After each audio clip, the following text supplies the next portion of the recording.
महाराष्ट्र विधानसभा चुनाव से पहले महाराष्ट्र में एक बार फिर से बड़ा सियासी उलटफेर होता दिखाई दे रहा है।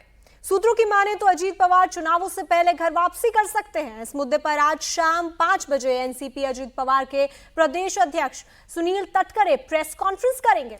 तो वहीं अजित पवार गुट को पिंपरी चिंचवड़ के पदाधिकारी के शरद पवार गुट में शामिल होने से विधानसभा चुनाव के ठीक पहले एक बड़ा झटका लगा है।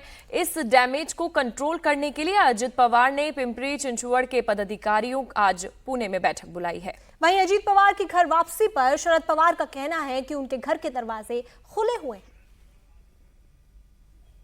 अजित पवार गेल्यानंतर त्यांचा तुमच्याशी डायलॉग होतो का, हा पहिला प्रश्न। आणि दुसरी गोष्ट, ते जर परत आले, मी आता घर म्हटले ते केवळ कुटुंबाच्या उद्देशानं की राजकारणाच्या सुद्धा उद्देशानं, ते जर उद्या परत आले तर तुमच्याकडे त्यांना जागा असेल? नाही, घर त्यांनी सांगितलं, घरात सगळ्यांना जागा आहे। पक्षाचा हा व्यक्तिगत मी निकाल घेणार नाही। माझे सगळे सहकारी या संघर्षाच्या काळामध्ये मजबूतीने उभे राहिले, त्यांना पहिल्यांदा विचार